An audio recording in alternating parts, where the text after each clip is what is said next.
সোমবাৰে ডিব্ৰুগড়ত সন্ধিয়া এক ৰক্তাক্ত পৰিস্থিতিৰ সৃষ্টি হয়। দেখিলেই গাৰ নোম শিয়ৰি উঠা এক দৃশ্য। জিতেন শইকীয়া নামৰ ব্যক্তিজনে নিজৰ ছাৰ্ভিচ বন্ধুকেৰে চৰম সিদ্ধান্ত লোৱাৰ পাছত পথৰ কাষতে পৰি থাকিল মুমূৰ্ষু অৱস্থাত। ঘটনাস্থলীত আৰক্ষী উপস্থিত হৈ সংকটজনক অৱস্থাত জিতেনক উদ্ধাৰ কৰি চিকিৎসালয়লৈ নিয়ে। সোঁভৰিত আঘাতপ্ৰাপ্ত জিতেন শইকীয়াৰ দেহৰ পৰা অত্যধিক ৰক্তক্ষৰণ হয়। ভাৰতীয় ষ্টেট বেংকৰ এটিএমৰ সুৰক্ষা কৰ্মী হিচাপে কৰ্মৰত নালিয়াপুলৰ জিতেন শইকীয়াই ডিব্ৰুগড় চহৰৰ গান্ধীনগৰৰ এনাজৰী পথৰ ভাড়াঘৰৰ সমীপতে সংঘটিত কৰে এই ঘটনাটো। জানিব পৰা মতে জিতেনৰ এই আত্মহননৰ আঁৰত পাৰিবাৰিক কণ্ডলৰ সন্দেহ। অৱশ্যে ঘটনা সংঘটিত হোৱাৰ সময়ত জিতেন শইকীয়াৰ পত্নী নাছিল তেওঁলোকৰ ভাড়াঘৰত। এই ঘটনা সন্দৰ্ভত ডিব্ৰুগড় আৰক্ষীয়ে আৰম্ভ কৰিছে তদন্ত। ঘটনাটো মই ঘৰৰ ভিতৰতে আছিলোঁ। মই শব্দ এটা শুনিলোঁ, ফটকা ফুটা নিচিনা শব্দটো শুনিলোঁ।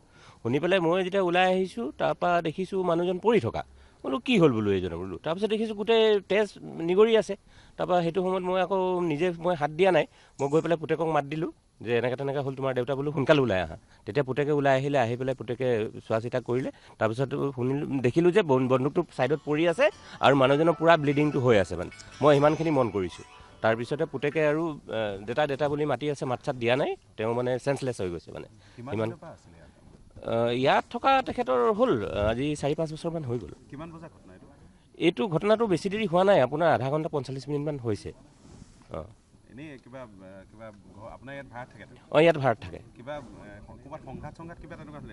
নাই তেনেকুৱা একো নাই। তেখেতে আজি কামলৈ গৈছিলে, কামৰ পৰা আহিছে, আহি পেলাই তেওঁ ধুনীয়াকৈ ঘৰত আছিলে, বাৰাণ্ডাতে বহি আছিলে। তাৰপিছতে অলপ সময়ৰ পিছতে ওলাই পেলাই ঘটনাটো কৰিছে। মানে ছাৰ্ভিচলৈ যায় নেকি এনেকুৱা সময়ত নেকি? নহয়, তেওঁ ছাৰ্ভিচৰ পৰা আহিলে, মৰ্ণিঙত যায়, মৰ্ণিং 10টামান বজাত ওলাই যায়। তাৰপৰা আহি পায় আৰু 4টামান বজাত আহি পাই মেলি তাৰপিছতে এই ঘটনাটো যিটো হৈছে, ঘৰটো 3জন থাকে, তেখেত থাকে, তেখেতৰ ৱাইফ আৰু পুতেক। নাছিলোঁৱেই, এতিয়া মই খবৰ পাই কেনেহে আহিছোঁ।